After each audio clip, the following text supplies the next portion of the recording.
We want to bring on now Julia Rock, who a friend of the show and a reporter at Lever News, whose latest piece is about the Biden administration's pushback against a historic climate change lawsuit. And this is a really fascinating lawsuit, and it's one that argues that there is a bedrock constitutional right to a livable planet, which both sounds absurd on the one hand and obvious on the other hand. If the Constitution doesn't guarantee the right to, if it guarantees the right to general welfare, to life, life is in there. And how do you pursue happiness if 14th Amendment you can't survive?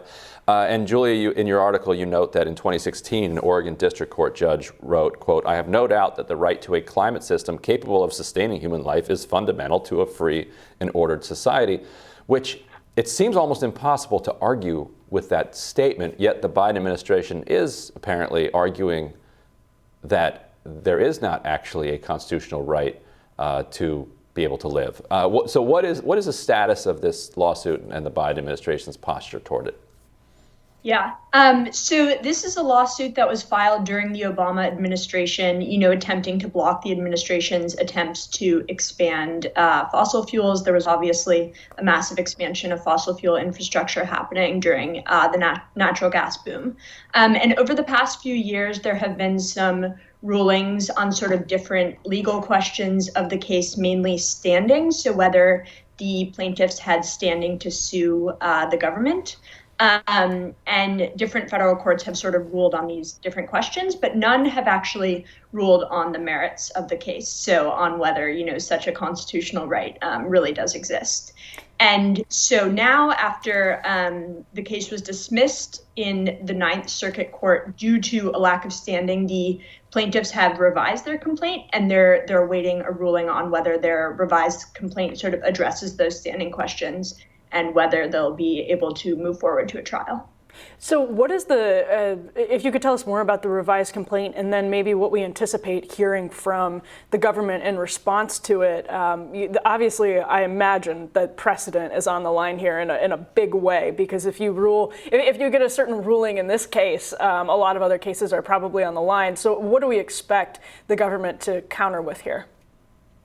Yes. Okay. So again, the revised complaint doesn't really deal with like the bigger questions of, the constitutional right to a climate, the sort of legal arguments that are being made. It sort of narrowly addresses the government's concerns about standing. And the plaintiffs expect that in, the district court where the case currently is, they're going to get a favorable ruling because it's before the judge who had allowed the case to proceed back in 2016.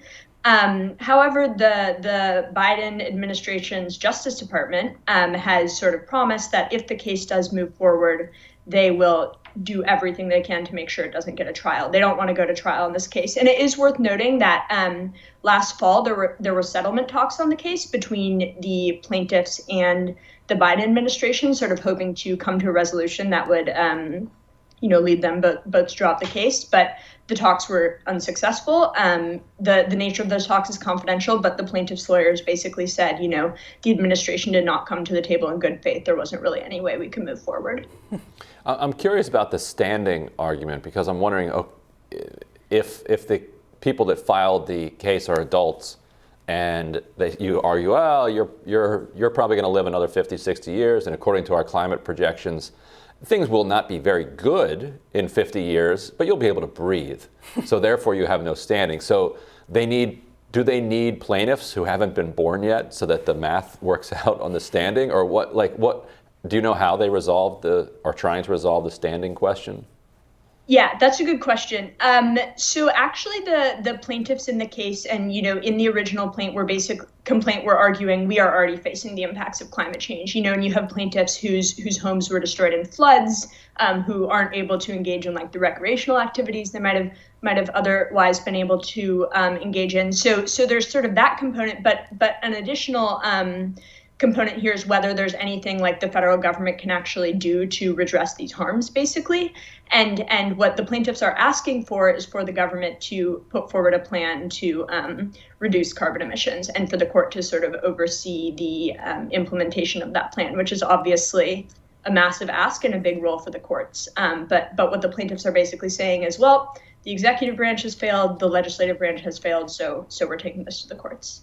So what does the timeline look like on this moving forward? When can we expect a ruling on the revised complaint?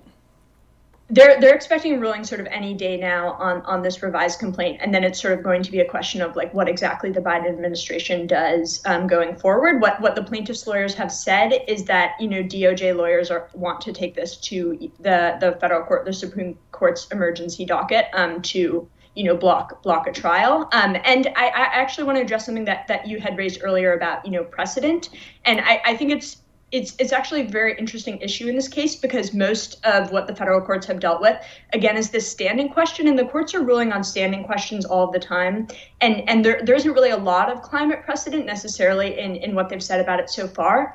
However, something about this case has really, upset. You'll see it in articles from corporate law firms or from the Republican Attorney General's Association, which is that sort of over the course of this lawsuit, federal judges have made little things like, okay, we don't question the relationship, between humans burning fossil fuels and climate change. Or, of course, there's no question that you can't exercise life and liberty if you can't breathe the air outside. So these little things have come up over the course of the case that haven't really come up in the federal courts before, where you have judges saying things like, well, some of these things are very obvious, on the merits of the case, but they've only been dealing with the procedural questions.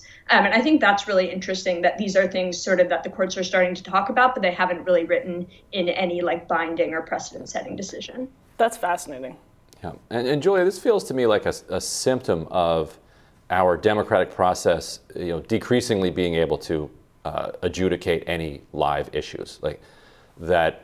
There doesn't seem to be any faith on either side that elections or Congress or the executive branch are actually going to move the needle one way or another. And so you're just saying, well, I guess it's almost like calling the manager. Like, I want to speak to your manager about the climate being destroyed, which I guess if you've tried everything else, might as well go for it. Though, how do you expect this would shape up in a 6-3 Republican court? Yeah, I mean, this was something I sort of kept asking the plaintiffs' lawyers. Like, okay, I see your point. The other branches of government has failed, but the courts, is that really where you want to be dealing with the issue of climate change?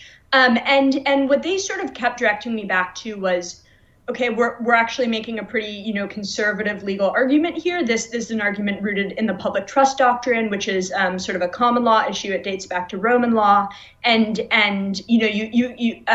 we're not really making a sort of radical claim. But I think I sort of had the same question of, do we want climate change to be addressed by an activist court system that is stacked with right-wing judges? I think they're basically saying there's not a downside here. We're not really concerned about a bad precedent being set, and you have to try, but it's a legitimate question.